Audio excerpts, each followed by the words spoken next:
Labdien, kolēģi!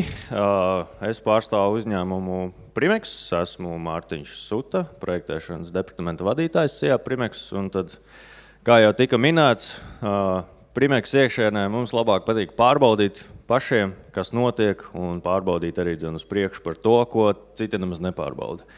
Un tad saistībā ar to, ka Primex veids ļoti nopietnas izpētes un attīstības investīcijas betona nozarē, tad es vēlos nedaudz jums pastāstīt vienu no aspektiem, ar ko mēs īsti nodarbojamies, un šis konkrētais tests pilna mēroga, kā jau jūs varat izlasīt, tad tas būtu mans bērniņš, kuru tad es esmu izlolojis.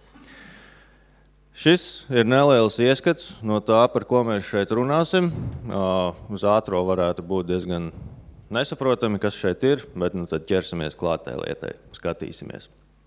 Tātad ievadā tas, ko es varu izstāstīt. Tātad mēs līdz šim pēdējo 2 gadu laikā esam veikuši 2 pilna izmēra konstrukciju testus. Septembrī, novembrī pagājušajā gadā un šī gada jūnijā un oktobrī. Kā redzams, tie testi paši aizņem vairākus mēnešus, lai mēs to varētu paveikt. Tas, ko mēs darījām, mēs pārbaudījām tradicionālu šķierbetona plātni, SFRC, Steel Fiber Reinforced Concrete, un SFR-SSC, kas nozīmē Steel Fiber Reinforced Self-Stressing Concrete, vai arī pašspriegojoša tērauda šķiedrbetona konstrukcija. Dubults tests, pilnā izmērā, plātnes 15,8 metru dimensijās, pārsaguma plātnes, kas ir pilnībā paceltas augšpus virs zemes. Doma šīm plātnēm ir atveidot pāļu plātnes, kur balstu attālumi ir salīdzinoši mazi. Šajā gadījumā 3 metri, to es arī jums parādīšu. Un atšķirības starp pagājušo gadu un šo gadu ir tā, ka pagājušā gada testā mēs pārbaudījām ar izkliedētu slodzi pa visu laukumu, ierobežot laukumu, bet izkliedētu lielākā laukumā. Un šogad mēs veicām centra, malas un stūras logojumu ar punktveidu slodzēm, kas ir diezgan tradicionāls veids, kā šādas plātnes tiek pārbaudītas. Un šogad turpinām arī testu, kas ir ar ilgtermiņu izkliedētu slodzi, un tā kā tas ir ilgtermiņš, tad tas turpināsies arī nākamgad. Nedaudz konkrētāk par dimensijām, ko mēs šīm konkrētajām plātnēm, ko mēs veicām. Tātad, kā jau minēju, pāļu plātņu atveids, tātad starp balstiem ir aptuveni 3x3 metru kolonu tīkls pamatā ar 2,1 metru malējo laidumu šīm konstrukcijām. Balstītas ir uz 30 cm diametra kolonnām, pašām plātnēm. Biezums ir 150 mm, kas ir visnotaļ maz. Pārsvarā inženieri jau šķībi skatās pie 18 cm plātnēm, parasti 20 ir ok. Šai gadījumā 2 15 cm biezas plātnes, kuras ir armētas tikai ar tērauda šķiedrām. Nav neviena paša stiegrojuma stieņa, nav nekāda sieta, tikai un vienīgi 6 cm garas mazas fibras. Veicām arī plašu amplitūdu ar mērījumiem, un šeit man ir jāsaka paldies LBTU un konkrēti Ulvim Skadiņam, kas šos mērījumus ir pārsvarā arī veicis. Bez šīs sadarbības nekas no šī īsti nestrādātu, bet atgriežoties pie pašiem mērījumiem, tad mēs izmantojām optisko šķiedru sensorus, kas ir ļoti maz izplatīta tehnoloģija, kas jau skaitās augsta tehnoloģija mērījuma veikšanai, bet mēs šo izmantojam arī betonam. Un labā augšējā stūrī un labā apakšējā stūrī jūs varat redzēt daļu no šo sensoru iestrādes, kas ir iestrādāta virsmā un kur kādā veidā šie sensori ir izklāti.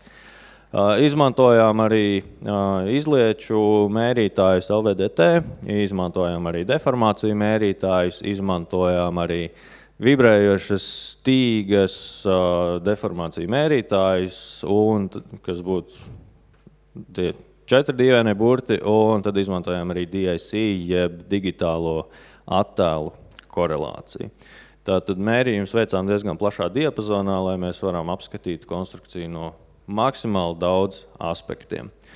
Un tad nedaudz sīkāk pastāstīšu. Pagājušo gadu, tātad, kā jau minēju, mēs izmantojām izkliedētu slodzi. Šai gadījumā mēs izmantojām smilšu maisus, kurus mēs krāvām noteiktā pozīcijā līdz plātnes sabruka. Tas, ko mēs sagaidījām pirms rezultāta, ir tas, ka pirmkārt sabrukums ir kontrolēts, nevis pēkšņs. Konstrukcija parāda konkrēti, ka viņai neklājas viegli, kas nozīmē mums kā inženieriem, kas rūpējas par konstrukciju drošību, ka konkrēto ēku izmantotāji redz, ka cilvēkiem ir jāevakuējas. Tas, ka sabrukums nenotiek pēkšņi. Tas, kas tika sagaidīts, taisnas plaisas augšā, apakšā, galvenās plaisas jeb locītu plātņu sabrukuma līniju sabrukums ir tas, ko mēs sagaidījām 23. gadā. Tas ir, ko mēs vēlējāmies sagaidīt. Tas, ko mēs reāli sagaidījām, ir šeit ir 2 video, kurus man personīgi ļoti patīk rādīt, jo šis ir viens no dīvaini priecīgajiem mirkļiem inženieru dzīvē, kad konstrukcijas sabrūk, bet es par to esmu priecīgs. Tādēļ 2 video ar pašu testu finālu.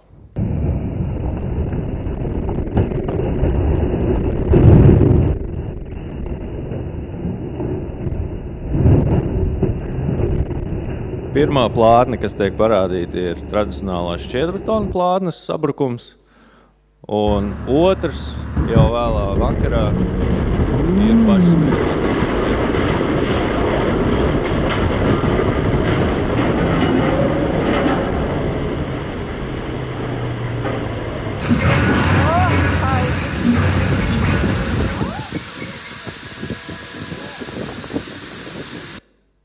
Uzreiz arī pastāstu, lai arī video šis sabrukums liekas ļoti straujš, sabrukums nāca un bija redzams, ka tuvojas stundām ilgi, kamēr tiek konstanti likta slodze klāt ar vien vairāk un vairāk. Un šis sabrukums bija acīm redzami, ka viņš tuvojas. Šis ir sagaidītais rezultāts par to, kā plātnes sabruka. Tātad kreisajā malā ir redzama tradicionālā šķiedrbetona plātne, kura perfekti pēc grāmatas arī parādīja šo sabrukuma līniju, sagaidāmo šo sabrukumu. Kamēr labajā pusē šī pašspriedzošā šķiedrbetona plātne neparādīja to pašu. Kas nozīmē, ka šeit mēs sagaidījām kaut kāda veida atšķirību pašspriedzošā plātnē pret nesaspriegtu plātni. Tas, ko mēs ātri varu izstāstīt, ko mēs secinājām no šiem testiem, ir pirmkārt, ka Amerikas Betona institūta 544 komitejas, kas atbild tieši par šķiedrbetona konstrukcijām, izstrādātais dokuments un tā aprēķina pieeja ir ļoti tuva tam, kas realitātē notiek. Gan SLS stāvoklī, gan OLS stāvoklī aprēķins ir ļoti tūs realitātei. Tādēļ tā ir ļoti efektīva metode, kā var aprēķināt šāda veida plātnes. Un mazs tāds skaitlīts, ko varu izteikt, ir 60,5 kN uz kvadrātmetru, jeb 6 tonnas uz katru kvadrātmetru, uz 15 cm plātnes bez stieņiem, bez sietiem, tikai ar fibrām.